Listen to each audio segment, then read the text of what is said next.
রাত 12টার পরে কবরের কাছাকাছি যাইয়া দেখেন আসলে কবরের ভিতরে দুনিয়ার কোনো আলো না, আসলে মূলত নূরের আলো। নূরের বাতি ভিতরে জ্বালাইয়া দিছে আমার মাওলা। কবরের কাছে কেবল কাছাকাছি যায় কেবল দাঁড়াইছে, কবরটা দুইটা ভাগ হয়ে গেল। দুইটা ভাগ হইয়া যাওয়ার পরে কবরের দিকে নজর করিয়ে দেখে কবরের ভিতরে বাচ্চাকে মা দুধ পান করাইতেছে। এই অবস্থা দেখা ওই স্বামীর নজরটা স্ত্রীর দিকে যেই সময় চলে গেছে, স্ত্রীর নজরটাও ওই সময় স্বামীর দিকে চলে গেছে। অমনিতেই দুধটারে ছাড়াইয়া সন্তানটারে কোলে নিয়ে বড় মৃত্যু বিবি সাপ দাঁড়াইয়া গেছে। বলেন আল্লাহু আকবার। বিবি সাপ দাঁড়াইয়া বলতেছে, এই যে নেন স্বামী, আপনি আপনার আমানত রাইখা গিয়েছিলেন আর আল্লাহর কাছে দোয়া করে গিয়েছিলেন, আল্লাহ তুমি আমার সন্তানকে সুস্থ রাখো। আল্লাহর জিম্মায় রাইখা গিয়েছিলেন, আমার কথা বলতে কি আপনি ভুলে গিয়েছিলেন? আপনার স্ত্রীর কথা কি আপনি বলতে ভুলে গিয়েছিলেন? যদি আমাকেও আল্লাহর জিম্মায় রাইখা যাইতেন, আমার মনে হয় আমার মালিক আমারে রাইখা যাইতো। কিন্তু আপনি আপনার সন্তানের জন্য দোয়া করিয়া গেছেন, ওই সন্তানের দোয়া আমার আল্লাহ কবুল করিয়া নিয়েছে। এই নেন আপনার আমানত। আমিরুল মুমিনিন হযরত ওমর রাদিয়াল্লাহু তাআলা আনহুর কাছে বাপ বেটা দুইজন আইসা হাজির হয়ে গেছে।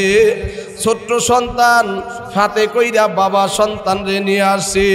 হযরত ওমর রাদিয়াল্লাহু তাআলা আনহু বাবার চেহারার দিকে তাকাইয়া দেখে, আর একবার তার ছেলের চেহারার দিকে তাকাইয়া দেখে, দুইজনের চেহারা হুবহু একরকম। হযরতে ওমর অবাক হয়ে গেল। ঘটনা কি, বাপ বেটার চেহারা একেবারে সেম সেম, কিছু মিল থাকে কিন্তু একজনের চেহারা এরকম অবস্থা। হযরতে ওমর অবাক হয়ে গেল।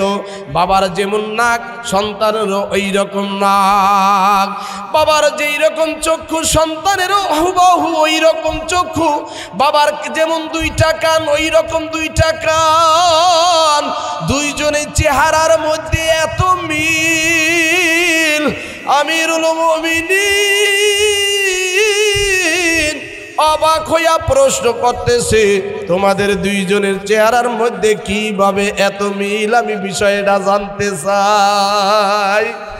ওই লোক জবাব দিতেছে, আমিরুল মুমিনিন শুনবেননি কেন এত মিল? কয় কি ঘটনা, ঘটনাটা একটু বলো। এইবার বর্ণনা করা শুরু করছেন।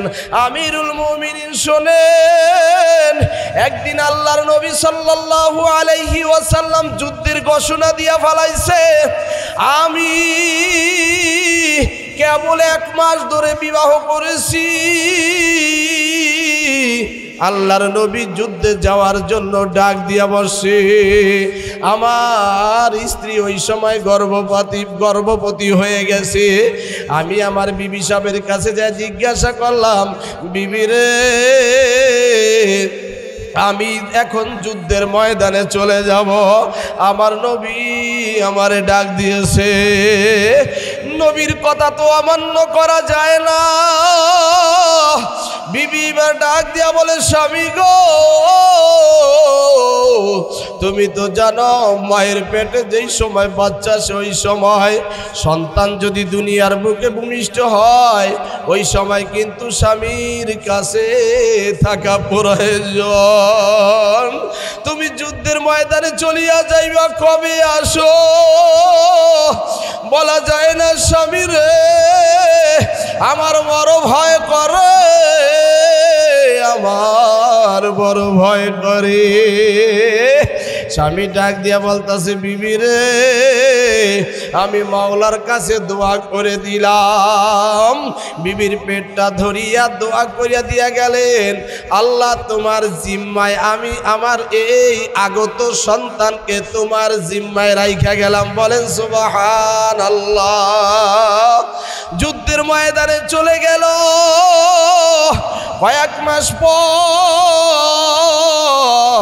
ওই যুদ্ধের ময়দানে যাওয়ার পর ওই বিবি সব দুনিয়া থেকে বিদায় হয়ে গেল। বাচ্চা এখনো গর্ভে, তিনি মারা গেলেন।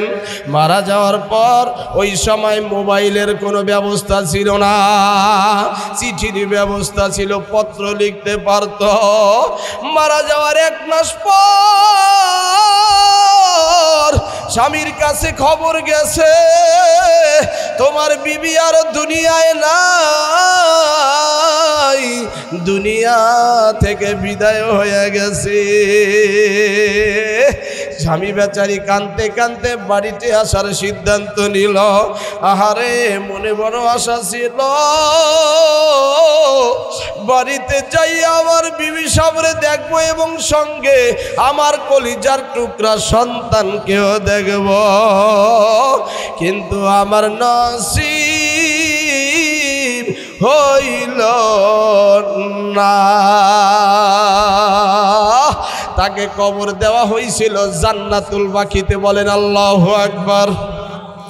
বাড়ির কাছাকাছি যাওয়ার পর মানুষ জানি কেমন বলা বলি করতেছে, কয় ওখানে এমন একজন মহিলার কবর দিছে,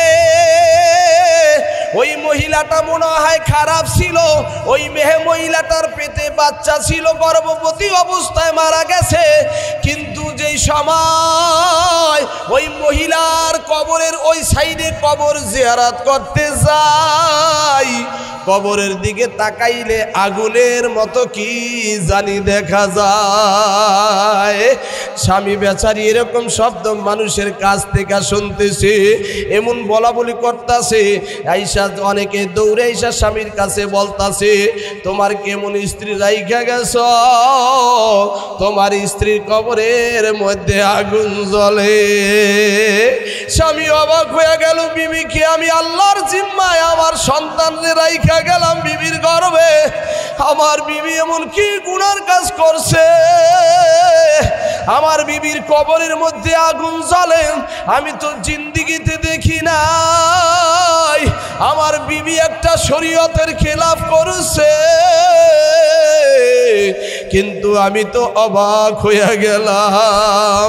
রাত 12টার পরে তিনি এইবার কবরের কাছে কাছে যাইবেন নিয়ত করছেন, জান্নাতুল বাকিতে গেলেন। কারণ দিনের বেলায় লজ্জায় তিনি কবরের কাছাকাছি যান নাই, মানুষ না জানি আবার কি বলে।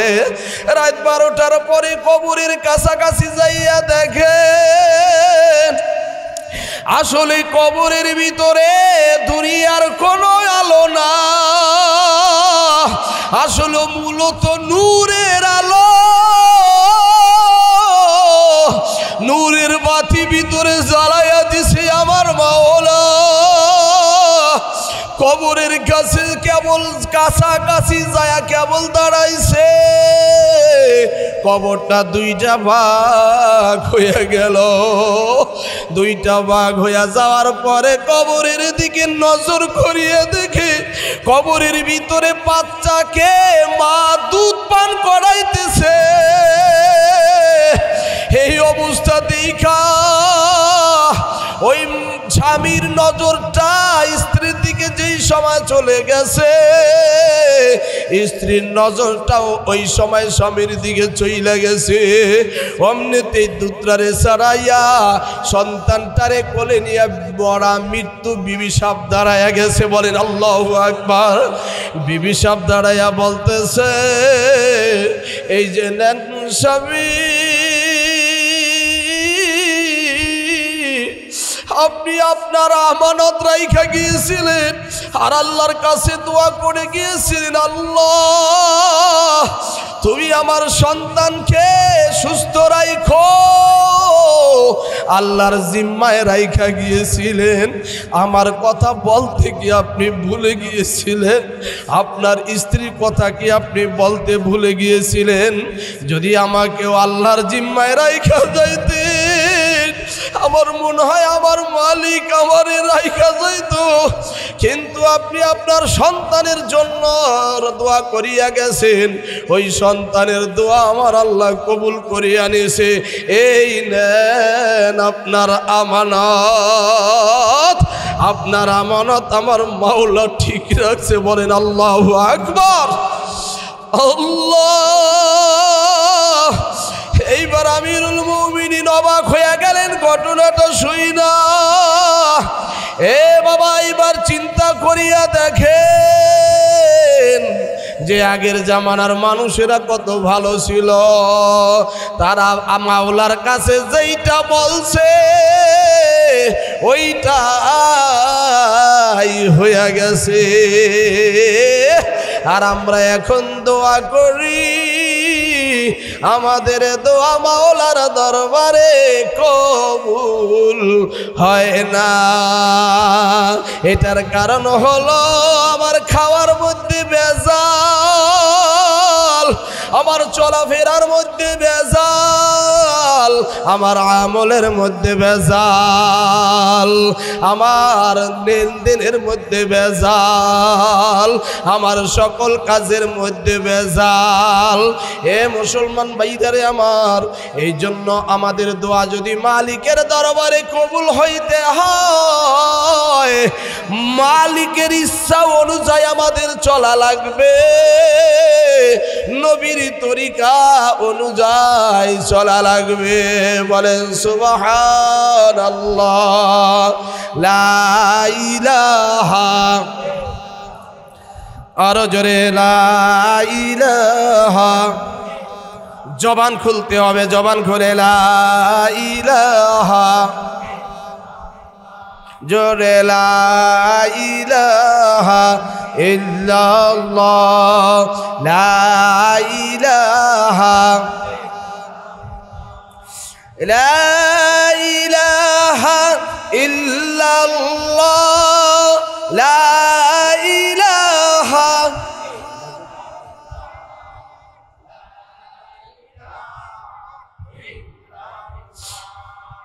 লা ইলাহা,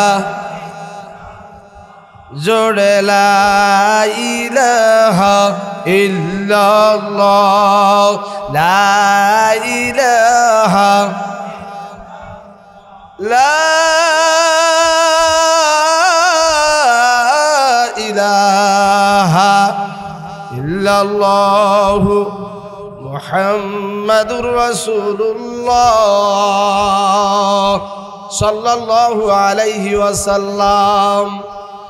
এ বাবা, হিসাব দিয়া জান্নাতে যাওয়া বড় কঠিন। হিসাব যদি মাওলায় নেয়, হিসাব দেওয়ার ক্ষমতা আপনার আমার নাই। মিয়া অনেক সময় দোকানে এমনিতে বসে থাকি, আমাদের নিঃশ্বাসটা বের হয়। এ বাবা, চুরি করতে যায় তারও নিঃশ্বাস বের হয়, আবার ভিতরে নেই নিঃশ্বাসটা। ভিতরে যদি না নিতে পারি তাইলে আপনার আমার জায়গায় মৃত্যু হয়ে যাবে, ঠিক না বে ঠিক? এ বাবা, একটা বাতাস, এই যে একটা নিঃশ্বাস মানে একটা বাতাস, এই একটু বাতাসের হিসাব যদি আমার মাওলায় চায় দেওয়ার ক্ষমতা আসেনি। আরো জোরে বলেন, যে আমার বাতাস নিছো, ওই বাতাসটার দাম কত? যদি কেউ বলে তুমি বাতাসটা ভিতরে নিও না, তোমার আমি 2 কোটি টাকা দিম, মানবেন নি? হ্যাঁ, বাতাস যদি ভিতরে না নিতে পারেন বাঁচবনি। জোরে বলেন। এ মিয়া, একজনে আইসা যদি বলে তোমার 2টা হাত আমারে দিয়া দাও, তোমারে 10 লক্ষ টাকা দিবেননি? 2টা পাও দিয়া দাও, 20 লক্ষ টাকা দিবেননি? এ মিয়া, ভিতরে কত পাসপোর্টার আছে, এগুলো যদি কোটি কোটি টাকাও দিয়া দেয় আমরা দিবনি? তাইলে চিন্তা করিয়া দেখেন, আমার মাওলা আমাদেরকে বিনা স্বার্থে কত পাসপোর্টার দামি দামি লক্ষ লক্ষ কোটি কোটি টাকার দামি জিনিস আপনার আমার দেহের ভিতরে আমার মাওলা দিয়া দিছে, এটার হিসাব দেওয়ার ক্ষমতা আপনার আমার নাই। আমার মাওলা কুদরতি এই যে একটা কপাল দিয়েছে, এই কপাল দিয়া মালিকের সেজদা দিবা, মাজারে যায়া না,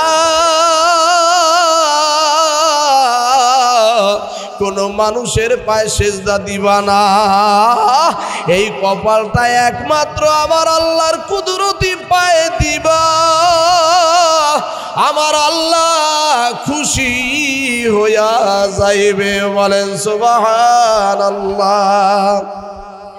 এজন্য বিনা হিসাবে জান্নাতে যাইব কারা? ওয়া মাইয়ুতিল্লাহ ওয়ার রাসূল, রসুলরা বিনা হিসাবে জান্নাতে যাবে। বলেন সুবহানাল্লাহ। ফাউলাইকা মাআল্লাযীনা আন'আমাল্লাহু আলাইহিম মিনান নাবিয়্যিন, নবীরা ওয়াশ শুহাদা, শহীদরা বিনা হিসাবে জান্নাতে যাবে। আল্লাহু আকবার। ওয়াস সিদ্দিকিন, সিদ্দিকিনরা সত্যবাদীরা বিনা হিসাবে জান্নাতে যাবে। এখন আমরা তো বিনা হিসাবে জান্নাতে কিভাবে যামু? আমাদের কথাও আমার মাওলা কোরআনুল কারিমে জানাই দিয়েছে, ওয়াসলিহিন, যারা নেককার বান্দা, সলিহিন বান্দা, তাদেরকে আমি আল্লাহ বিনা হিসাবে জান্নাত দিয়া দিব। বলেন সুবহানাল্লাহ। তাইলে আল্লাহর নবী সাল্লাল্লাহু আলাইহি সাল্লাম এক হাদিসের মধ্যে বলেছেন, 4 প্রকারের পিতা মাতাকে বিনা হিসাবে জান্নাত দিবেন। 4 প্রকারের সন্তানের পিতা মাতাকে বিনা হিসাবে জান্নাত দিবেন। বলেন সুবহানাল্লাহ। কেমন সন্তানের পিতা মাতা হইতে হবে? 4 প্রকারের সন্তানের পিতা মাতা বিনা হিসাবে জান্নাত। কয় প্রকার? জোরে কর। 4 প্রকার সন্তান কারা? কাদের, কোন সন্তানের পিতা মাতা জান্নাতে যাবে, এটা জানার দরকার আছে না নাই? 1 নম্বরে আল্লাহর নবী সাল্লাল্লাহু আলাইহি ওয়াসাল্লাম বলেন, শুহাদা, যারা আল্লাহর রাস্তায় শহীদ হয়েছে, দ্বীনের জন্য শহীদ হয়েছে, তাদের পিতামাতা বিনা হিসাবে জান্নাতে যাবে। এ বাবা, আজকে দুনিয়ার লাইগা দলবল করতে যাইয়া লাফালাফি ফালাফালি কত কিছু করতে যায়, মইরা গেছে, ওইটা কিন্তু শহীদ না। ওই শহীদের পিতামাতা হইলে কাজ হইবে না। এ বাবা, দিনের জন্য কত সময় আলে হক ওলামায়ে কেরামরা মিছিল মিটিংয়ে ডাক দেয়, ওই সময় সন্তানরে বইলা দেয়, যাইস না রে বাবা, দেশের অবস্থা বেশি ভালো না, যাইস না, যাইস না, মাইরা ফলাইতে পারে, গুলি করতে পারে, বলে কি বলে না। আর হযরত আল্লাহর নবী সাল্লাল্লাহু আলাইহি সাল্লাম যুদ্ধ শেষে মদিনায় ফিরলেন, মা দাঁড়াইয়া দাঁড়াইয়া কান্নাকাটি করতেছেন। এইবার আল্লাহর নবী বলতেছেন, ও মা, তুমি কান্দো কেন? কয়, আমি কান্দি, আমার সন্তান তো যুদ্ধে গেছে, এখনো বাড়িতে আসে না। কয়, আপনার সন্তানকে কেবল শহীদ হয়ে গেছে, শহীদ হওয়ার পরে আমি ওখানে তাকে দাফন করিয়া আসি। সুবহানাল্লাহ। এইবার মা চোখের পানিগুলা মুছে আর কয়, হুজুর, ইয়া রাসূলুল্লাহ, আমি খুশি হয়ে গেলাম, আমি আমার এই যে পানিগুলা মুইসা ফালাইলাম, আমি আর কানব না। কয়, আমি জানি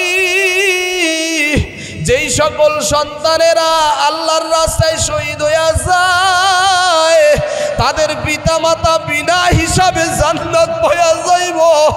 আমি যে বিনা হিসাবে জান্নাতের একটা সার্টিফিকেট পাইয়া গেলাম, আমি বড় খুশি। আমাদের কিন্তু পরকালের ওই রকম যদি ভালো ফয়সালের একটা সংবাদ আসে, আমরা তারপরেও বলি ওই দিনের পথে যাওয়ার দরকার নাই, হুজুরগুলোর লগে যাওয়ার দরকার নাই, দুনিয়াদারির পিছনে ঘোরো আর হাঁটো দৌড়াও।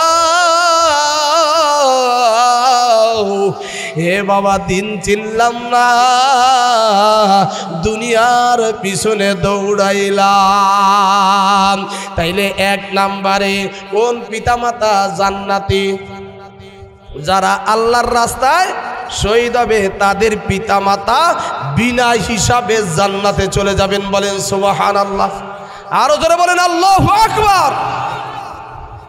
দুই প্রকারের ওই সন্তানের পিতামাতা জান্নাতি, যার সন্তান হাফেজ এবং আলেম হইছে। আরে যার সন্তান হাফেজ আলেম,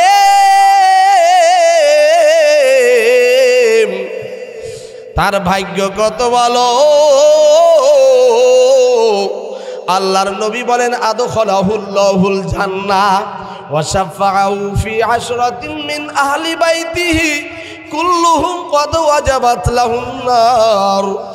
যার জন্য জাহান্নাম ওয়াজিব হয়ে গেছে, যার জন্য জাহান্নাম ওয়াজিব হয়ে গেছে, একজন কোরআনে হাফেজ, 10 জন লোক ওই রকম নিজের ভিতর থেকে সুপারিশ করিয়া জান্নাতে নিয়ে যাবে, তাও বিনা হিসাবে। বলেন সুবহানাল্লাহ। এখন বলতে পারি হুজুর আমার তো সন্তান বড় হয়ে গেছে, মাদ্রাসায় পড়াই নাই। এ বাবা, যদি ওই ফজিলত পাইতে চান তাইলে মেয়ের ঘরের নাতি আছে, তারে কোরআনে হাফেজ বানান, আলেম বানান। নাতি নাই, নাতনি আছে, তারে হাফেজা বানান অথবা আলেমা বানান। মেয়েদেরকেও বানাইতে পারেন। এ বাবা, মেয়ের ঘরের নাই, ছেলের ঘরের আছে, তাদেরকেও ইচ্ছা করলে পারা যায় হাফেজা আলেমা বানাইতে, হাফেজ আলেম বানাইতে পারা যায়, সুযোগ আছে। যদি এই 10 জনের আওতায় পড়তে চান, বিনা হিসাবে যদি জান্নাতে পাইতে চান, এই একটা সুবর্ণ সুযোগ আছে, এই সুযোগটা কেউ হাতছাড়া করবেন না। করবেননি? জোরে কোন করবেন? এই জন্য যার মেয়ের ঘরের নাতনিও আছে তাকে ভর্তি করাইয়া দেন, যার ছেলের ঘরের নাতনি আছে তাকে ভর্তি করাইয়া দেন, দিন শিখাইয়া দেন। হে বাবা, খবরদার খবরদার, এই 4 প্রকারের এক প্রকার যদি হইতে পারেন, বিনা হিসাবে আমার মাওলা জান্নাত দিয়া দিবেন। এইবার 3 নম্বরে আল্লাহর নবী সাল্লাল্লাহু আলাইহি ওয়াসাল্লাম বলেন, যার সন্তান অল্প বয়সে নাবালেগ হওয়ার আগেই দুনিয়া থেকে বিদায় হয়ে যায়, ওই সকল পিতামাতা যদি ধৈর্য ধারণ করতে পারে, বিলাপ করে যদি কান্নাকাটি না করে, ওই সকল পিতামাতা বিনা হিসাবে জান্নাতে যাবে। বলেন সুবহানাল্লাহ। এ বাবা, অনেকের 1 বছরে শিশুও মারা যায়, কথা কয় না? 2 বছর, 4 বছর, 5 বছরের সময় মারা যায়। ওই সময় আমার আল্লাহ আজরাইলকে ডাক দিয়া বলে, তুই তো ওই সন্তানের পিতা মাতার জান্নাতের একটা সার্টিফিকেট দিয়ে দিলি। সুবহানাল্লাহ। কয় সেটা কেমনে? কয় তুই তো তার কলিজাটা ছিঁড়া লই আইছস, কারণ তার সন্তান আনছস, না জানি তার কলিজাটা ছিঁড়া আনছস। এই কষ্ট যন্ত্রণা মৃত্যুর আগ পর্যন্ত কোনো মা বাবা ভুলতে পারে না, ঠিক না বেঠি? যেই সময় মনে পড়ে আমার 5 বছরের একটা সন্তান মারা গেল।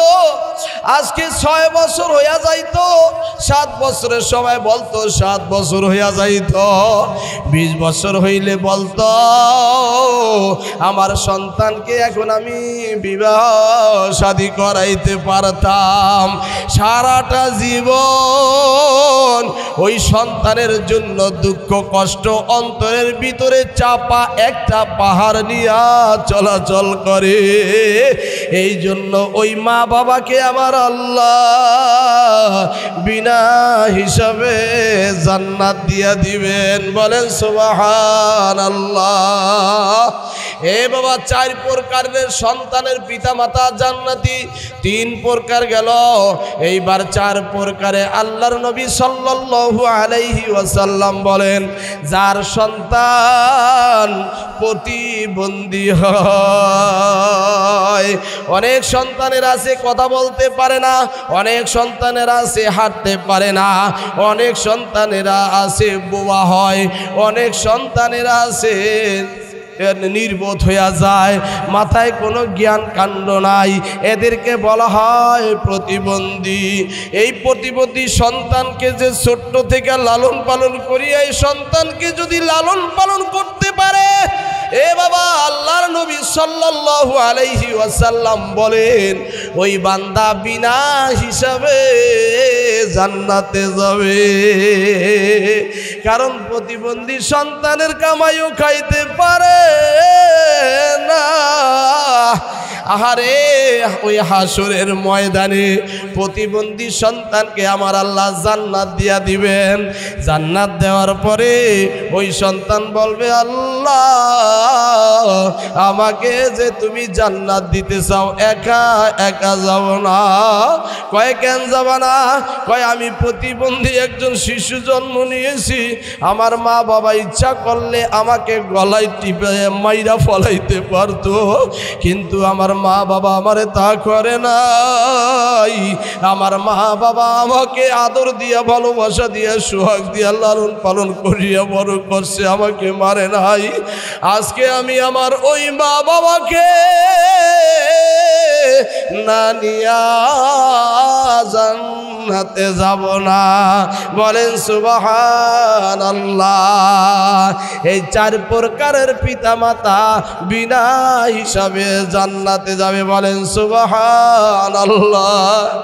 এ বাবা, কি উসিলা বানাইলাম, আজকে শরীরের রক্ত গরম। হে বাবা, কত দাপটের সঙ্গে চলি, কিন্তু বাবা আজরাইল যদি একবার আসিয়া যায়,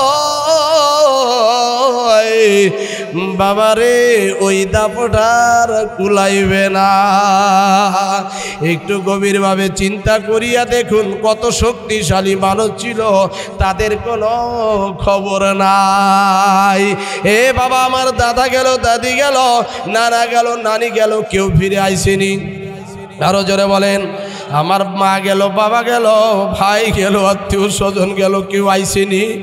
এ বাবা, আপনি আমি যে যাইব না এটার কোনো গ্যারান্টি আসেনি? যাইতে হবে, এটাই তো সত্য কথা, ঠিক না বে ঠিক? এ বাবা, এইটাই ঠিক, আমাদের সবার চলিয়া যাইতে হবে। এমন বিদায়, যেই খাটটা 50,000 টাকা খরচ করি একটা খাট বানাইছি, যেই খাটে 10 বছর ঘুমাইলাম,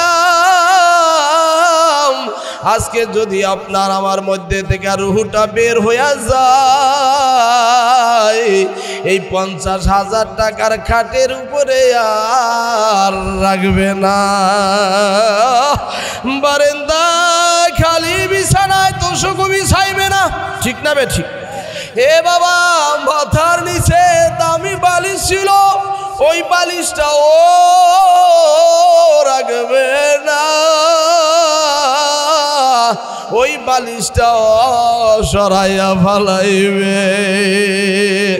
আহারে, দুইজনে দরাদরি করিয়া গোসল করতে, জীবনের শেষ গোসল দেওয়ার জন্য যেই সময় নিবে, এ বাবা ওই সময় গায়ের গেঞ্জিটারে চাক্কু দিয়া কাইটা কাইটা খুইলা রাইখা দিবে, ফিন্দুনের লুঙ্গিটাও রাইখা দিবে। একটু মনটারে বুঝাও, ঘরের জায়গায় ঘর রইল, হে বাবা ব্যাংকের টাকা ব্যাংকে পড়িয়া রইল, সম্পদের জায়গায় সম্পদ পড়িয়া রইল। যেই বাজারে আড্ডা দিতাম, বাজারে মানুষ ঠিকই আড্ডা দেয়, কিন্তু আপনার আমার রুহখানা বের হওয়ার সঙ্গে সঙ্গে সবাই আমার থেকে পর হয়ে গেল। এ বাবা জীবনের শেষ গোসল দিয়া জানাজা পড়াইয়া যেই সময় তোমার আমার লাশটা খাটিয়ার উপরে রাইখা, এই লাশটা যেই সময় উঠানের মাঝে রাইখা দিবে, কেমন দেখাইবে বাবা গভীরভাবে চিন্তা করো। ওই লাশটা যদি তোমার হয় একটু চিন্তা করো কেমন দেখাইবে। কোথায় তোমার সন্তান, কোথায় তোমার নায়নাতকুর? সন্তানরা বাবা বাবা কলিয়া কানবে, নায়নাতকুর গুলা কেউ দাদা দাদা বলিয়া, কেউ নানা নানা বলিয়া কানবে, কিন্তু কোনদিন সাড়া দিতে পারবা না। আর এই দুনিয়ার জন্য পাগল হইলাম, মাওলার জন্য পাগল হইলাম না, মাওলার হুকুম মানলাম না, নাফরমান হইয়া এই দুনিয়া থেকে বিদায় হইলাম। চারজনে কান্দে করিয়া যেই সময় কবরের ডাইন পাশে তোমার আমার লাশটা রাইখা দিবে, দুইজন লাফ মারিয়া কবরের ভিতরে নামবে, মুর্দার ব্যক্তির ওই চক্ষুটা খুলিয়া দিবেন আল্লাহ, তার নজরটা আল্লাহ খুলিয়া দিবেন, কারণ তারে কবরে রাখার সঙ্গে সঙ্গে তার আযাব শুরু হয়ে যাবে। ওই লোকটা কবরের দিকে, ওই মুর্দার ব্যক্তি কবরের দিকে নজর করিয়ে দেখবে, ৯৯টা সাভা করিয়া রইছে। এই অবস্থা দেখা এমন একটা চিল্লান মুর্দার ব্যক্তি দেয়, আল্লাহর নবী সাল্লাল্লাহু আলাইহি সাল্লাম বলেন, ওই চিল্লানের আওয়াজ যদি কবরস্থানে আগত লোকগুলা যদি শুনতে পারত, তাইলে প্রত্যেকটা মানুষ ওই চিল্লানের শব্দ শুইনা সঙ্গে সঙ্গে স্ট্রোক করিয়া দুনিয়া থেকে বিদায় হইয়া যাইত। এমন একটা জোর শব্দে ষাঁড় গরুর মতন চিল্লান দিয়া ওঠে। এ বাবা মনটারে বুঝাও, ওই কবরের ভিতরে রাখিয়া বাঁশের ছাউনি দিয়া পালা পাতা বিছাইয়া পাড়াইয়া পাড়াইয়া মাটি দিয়া সবাই সবার বাড়িতে চলিয়া গেল। তোমার আমার কবরটা একাকিনী ঘর, অন্ধকার ঘর, সব বিশুর ঘর, পোকামাকড়ের ঘর, নাক দিয়া পোকা ঢুকবে, কান দিয়া বের হবে, পায়খানার রাস্তা দিয়া পোকা ঢুকবে, নাক দিয়া বের হবে রে বাবা, সরাইবার কোনো ক্ষমতা নাই। কিভাবে কবরের আযাব সহ্য করবারে বাবা? এই দুনিয়াতে বিপদে পড়লে আত্মীয় স্বজন সবাই আগায় আসে, কিন্তু এই কবরের ভিতরে যদি একবার বিপদে পড়িয়া যাও, কেউ বাঁচাইবার মতো নাই। যদি ওই কবরে আযাব থেকে বাঁচতে হয়, আমার মাওলাই পারবে বাঁচাইতে। এই জন্যই মাওলারে চিন্না, তারপরে কবরে যাওয়ার চেষ্টা করো।